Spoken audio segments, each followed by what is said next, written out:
আসসালামু আলাইকুম। আশা করি সবাই ভালো আছেন। আল্লাহর রহমতে আমরা আছি মোটামুটি। মোটামুটি বলতে কি মোটামুটি আছি ভালো। এই দেশের পরিস্থিতি ভালো না। পানি উঠা নোয়াখালী কুমিল্লা, তারপরে ইয়াতে পানি উঠা কত শিশু, কত মানুষ, বৃদ্ধ মানুষ, অসুস্থ মানুষ, তারা কত কষ্টতে আছে।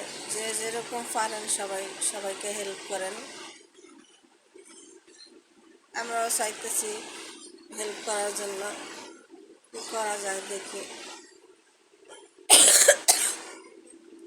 কি অবস্থা দেশের, দেশটা এরকম হয়েছে, পানিতে পানি দিয়ে পুরা অনেকটি দেশ, অনেক মানুষ,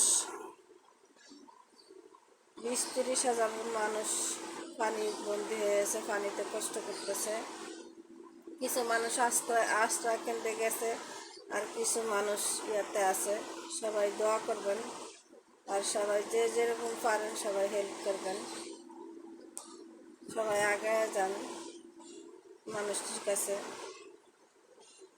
অনেক মানুষ কষ্ট করতেছে, অনেক শিশু, বৃদ্ধ, তারপর যারা অসুস্থ আছে তারা। কতটি শিশু কীভাবে পানিতে এতটুকু পর্যন্ত পানিতে শুধু মাথাটুক দেখা যাইতেছে, চোখটুক দেখা যাইতেছে। ওই শিশুরা তাকায় তাকায় চায় রয়েছে। ওইটা দেখা আরো খুবই খারাপ লাগছে। হতে পারে আমার সন্তান, হতে পারি আমি।